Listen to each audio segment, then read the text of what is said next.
Welcome to another episode of the Viral House podcast. Today is the first episode with my co-founder, Eugen. We actually recorded an episode, I don't know if you can remember, in front of the Christmas tree more than a year ago, and the audio didn't really work. And the light didn't And the work. video also didn't really work. And so we just scrapped that. So welcome for the first time to the podcast. Also our first episode in English, because we do want to be Mr. Worldwide. Yes. Yeah. One day. And today's topic is everything about HR, hiring. We both had jobs before we founded Viral House. So we've seen both sides of it. And this is why my first question to you is, what's more important, skill or being curious? Okay, definitely being curious. I feel like if you've got the skill, you can always work on it and improve the skill, and you might be good at that one skill specifically. But if you're curious, you're going to ask many questions, and asking questions will always lead you to learn more and find out new things about the person or the work or the job that you're doing. So 100% curious. I actually have a different answer. You have a different Yeah, answer? I actually have a different answer. Okay. Which is kind of funny because I think you probably expected for me to be like, oh, you just got to be curious and stuff. I think it actually very much depends on, first of all, the role that you're in, and second of all, the company that you're in. Mm-hmm. Because I think for us, what we figured out is like to have people on the team that aren't motivated to learn more and to try together with us is kind of a death sentence, because we're at the point where we don't have super strong structures and processes in place yet that people just get to follow. So a lot of our employees, number 1, 2, 3, 4, and 5 at this point, all are kind of learning along with us. Now, on the other hand, if you're in a corporate environment and you have a very specific and defined role and a very specific and defined tasks, you better show up and just know what. Yeah, no, that's true. Because if you're in a startup environment like we are, I feel like the asking the more questions shows the contribution of the person and allows us all to learn as a team. But thinking back to when I worked at the bank, of course, then I feel like skill was more important. Yeah, that's true. I mean, ideally you have a mix of both.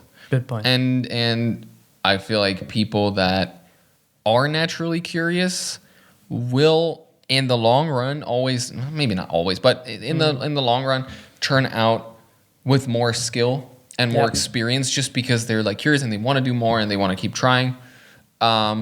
But if you're saying, hey, I'm like, we have 4,000 people and we need to hire the 4,000th and first person, you better have your shit together and know like what you're supposed to do. And that's my answer. No, cool. Then I'll move on with, yes, please, with one thing, especially because you're kind of the person that is doing the day-to-day and is doing a lot of the hiring and has been in more of these conversations with potential hires.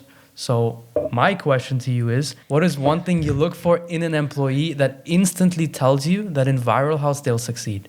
I don't think there is one thing.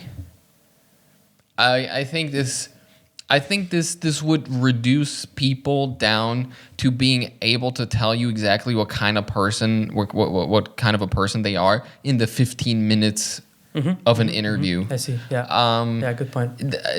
I usually do have a hard time with these, like, oh, what's the one thing of anything? Because I think everything is more nuanced than that.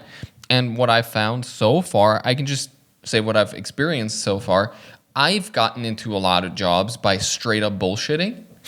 Like, no joke. If in case you guys are listening, I think I did a good job there. But you can just show up to an interview and lie.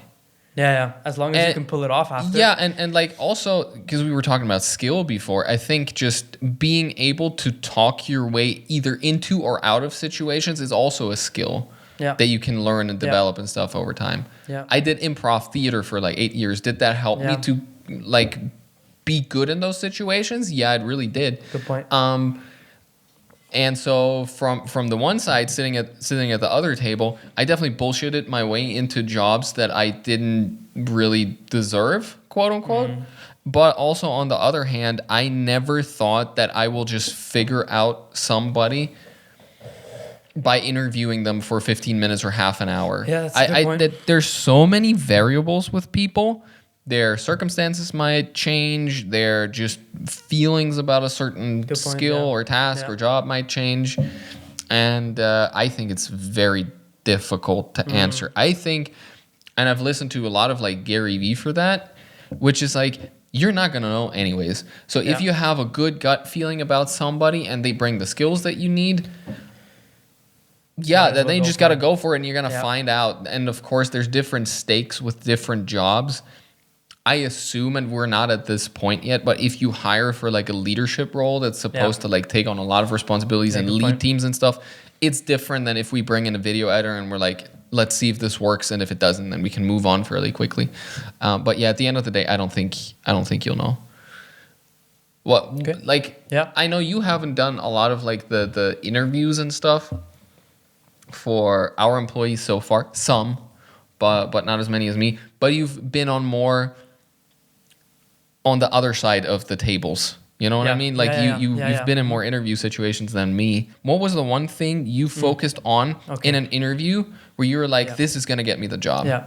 I feel like I always tried to say something that was rather unique to either me as a person or me as a personality or a character trait, because at a lot of the jobs that I applied to, whether it was in a bank or a big four company, I feel like there's so many people coming in with relatively similar backgrounds in terms of education, in terms of bachelor, master, etc., skill sets, that you need to stand out in some way, shape, or form.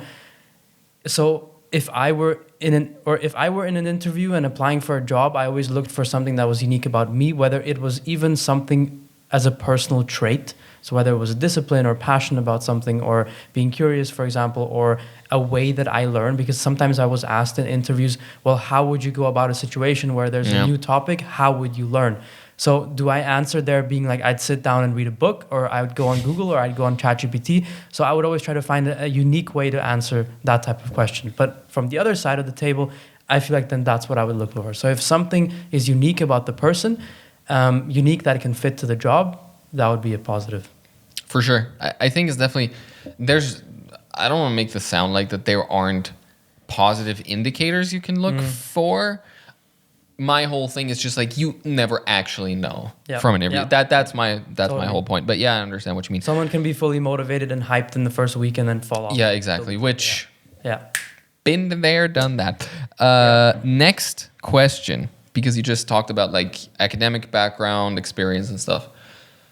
What's more important, a degree or experience? I feel for Viral House, the degrees that I have currently, or even the program I'm finishing right now, gives little to no addition to my day-to-day at Viral House or even in any other startup, I feel like. So experience, and even just one call with a prospect lead, gives so much more context to what we can do on a day-to-day and how we can improve as a business. So whether I can read a book or not read a book, and all the things I've learned in my bachelor or master, they don't really add to how I can pitch to a big corporate company when selling Viral House. So 100% experience. I again have a different take. Believe it or not. Surprisingly. I 100% agree that for the place that we are at right now, and I think it does come back to not having as clearly defined roles yet, is that because let's say if we had a finance department, we better have people that just know how to do accounting. No, of course. And they probably need like some sort of certification for it. Tell me if I'm wrong. 100%. And so I think it's again hard to generalize, because you also want your doctor to probably have a medical degree, which is I think what people often overlook in these sort of like entrepreneurial circles where everybody's like, oh, school is useless, and we need to change the whole education system. Which of course there's like arguments for that, but again, I don't think it's as black and white as like nobody should go to college anymore, for example. So I just adjust my answer. Then I feel like in certain industries, 100% education and certification and degrees, doctorates, etc., are more important, or bring more to the table. But in our specific startup environment, I feel like experience over these 2-3 years has been more valuable. And then a second question relating to that: do you think we would be more successful as a company if both of us had business degrees? No, I don't think so. Especially because I feel like a lot of the business, which would perhaps require some degree knowledge, I take over anyway. For example, certain finance parts or legal parts. So I have a background from degrees that helps me with that. Whereas on your end, doing the operational, creative side, day-to-day business, and things that come from a lot of your experience over the last 10 years brings exactly that mix that actually brings us forward way more than if you just simply had a business degree. So I think it is actually an advantage that we have this mix rather than if we were both from the same path. Yeah. The only thing that I would say, I think if you are very, very early on, and this is just my outside perspective, in an environment that has a very, I hate the word, but like business mindset, it probably influences you in like different ways, because I didn't grow up in like that kind of environment at all. And I really had to find my own way into it, and still am trying to find my own way into it. And so maybe like in the classical sense of like knowing people, networking, that kind of, where you build that up during school, you know, in that way. But that again has very little to do with the piece of paper you get at the end. Yeah, no, I agree. If it's to do with networking and people, then yes, I feel like that's just expands then the network that we have. But from the knowledge base and from the things we deliver and the quality we deliver to our clients, I don't think so. I also don't think so. All right, your turn.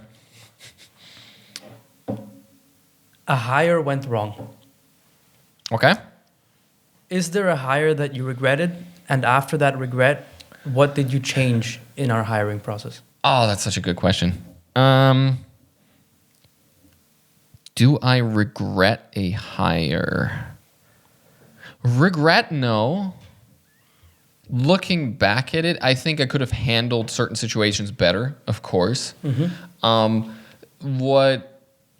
of my let's call it weaknesses, definitely not a strength, sometimes is holding back on honesty for the sake of keeping a good like spirit going.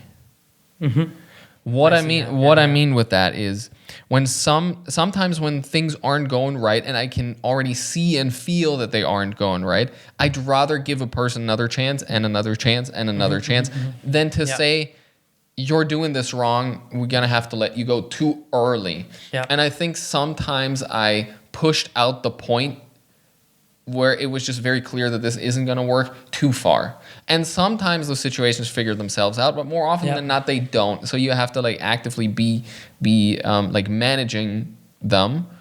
But from like a hire, no, because like, again, we also spoke to people and interviewed people where we were like, I don't think this is going to work. And I don't think this is a good fit. And then we didn't hire them, and they could have turned out great, but you just don't know the alternative anyways. And the people that we did hire, I had a good feeling with when we hired them. And then sometimes it worked great. Like shout out to Liz, she was our first employee. We hired her in 2023, which we're coming up on 3 years, which is kind of crazy. And she's been fantastic. And going back to the previous question, she didn't have a lot of experience at that point. And so we just gave her a shot, and it turned out great.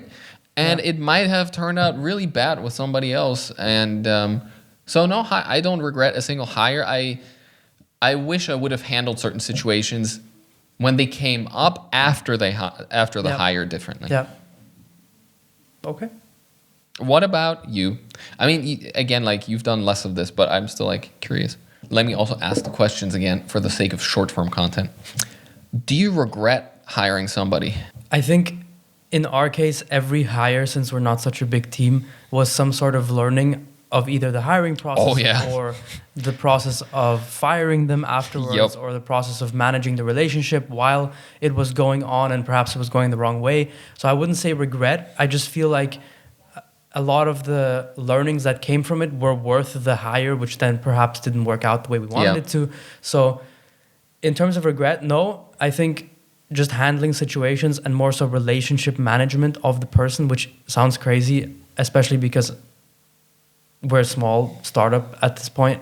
it just feels like that's something we go through this process over the last 2-3 years, and we're going to probably go through it more and more over the next years. Yeah, so definitely. all these learnings were worth the hire, and therefore no, I don't think regret. And sometimes also the fire. Yeah. I think like sometimes something that we both try to stick to is, again, shout out to Gary V. Which is like hire fast, fire faster, promote the fastest. 100%.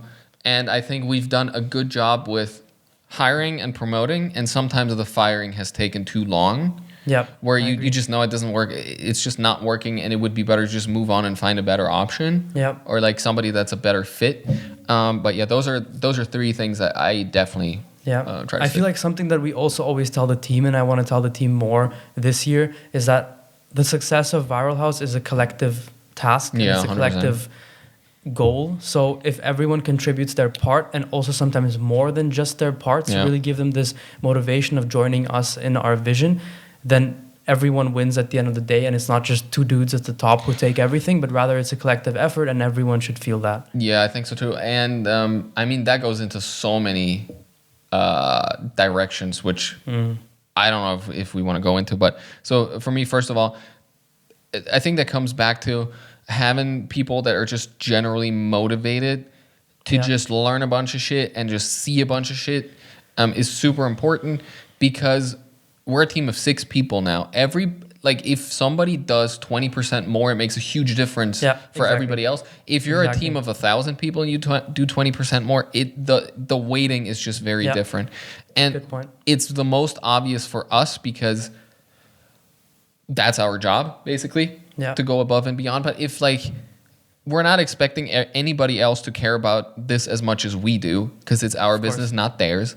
But if we have people that just want to do a great job for the sake of making this thing, Viral House, work out better, it's such 100%. a huge boost, such a huge game changer. And I can't imagine, because we're also now starting to work more on the corporate side, and I can't imagine at this stage in the business to work with a team that wasn't fully in it and that just did their job and checked the box and then just moved on. Totally. I can't imagine doing that. One person you hired today to take over the day-to-day without you. Oh Lord. What do you look for in them? Oh Lord. Oh God, that's a huge thing. That's very difficult for me to say. What would you ask them in the interview? But literally, you lay it off, and that's it. So I have everything that my responsibilities are today. Right now, I have to give somebody and step away from it completely. One person. Oh, okay. Yeah, this is gonna sound like I'm trying to boost my own ego, but it's not meant like that. I've done so much different shit over the years. That I think it would be very difficult to find somebody with exactly all the skill sets that I have, that could take over all the parts that I do right now. I think the way I would be going about it is what we already started, which is okay, so we brought in Jess halfway through last year to take on some marketing, some sales, but for me, a very important part was project and account managing. Because that was something that I was taken care of quite badly, if I'm being honest, before. So then that was a part that I could give off. And then we went through a couple of editors, and now we found Linda. Shout out to Linda on the team, that's taken on a lot of the editing. And I'm working with her to get her to a point where I can just be I don't even need to give you input anymore. You just know what we're looking for, what the customers are looking for, and it's going to turn out great. I think finding one person that can do everything that you can do is really, really difficult. And I'm not expecting to find somebody like that, because I have some experience in performance marketing. I have some experience in motion graphics. I have some experience in accounting at this point, just because I had to do it. No, true. And so I think that would be impossible for me to find somebody that I could give everything that I'm doing to now. I would rather build the company on a great foundation where then we can find different people, yeah. that are really good in what they're doing and much better at it than what I'm doing right now. In the smaller bits that make up Yeah. this versatile persona, yeah, Yeah. totally. How would you try to hire somebody that has all the skill sets that you have? I think the best is once you move past a certain stage of startup, you start to break down these bits, like Yeah. you said. And I feel like over the last year, we've at least also split our responsibilities, because before it was just putting out fires all across Yeah. the board. And I feel like that starts to happen then individually as well, where your skill sets start to break down in different departments. And then, like you said, we start finding people who are specifically skilled. And now we go back to skill or Yeah. curiosity, skilled in that specific area, and do it just much better than us in those little bits, because we're good at many different parts a little bit, kind of. Yeah. So then we start finding people who are 100%, 150% in those different departments, and I feel like that's how we would then grow. Cool. I 100% agree. Very difficult to find somebody with exactly all the little Yeah. bits, which I think you kind of need in the beginning of starting a company. Because if you're an expert in exactly one field, just get a job that pays you really well. That's what I would say. And Yeah. if this whole thing of like doing lots of different things isn't fun to you, maybe just go find a better job instead of like doing your own thing. I think that's a good way to close off the podcast. First We'll wrap it episode up. with Eugen. Definitely not the last episode. We want to do this on a regular basis. I would love to do like weekly or something bi-weekly updates, something like that, just what happens behind the scenes. Very few people are going to actually care about that, but for the ones that do, I think it would be cool. Or for us in 10 years. Yeah, to look or for back us in to. 10 years just to have it out there. True, yeah, that's another point. Thank you guys for listening. Make sure you rate this on Apple Podcast and Spotify. Subscribe on YouTube. And click on the links down below to follow us on all of our other socials. That's it. Peace. We'll see you next time.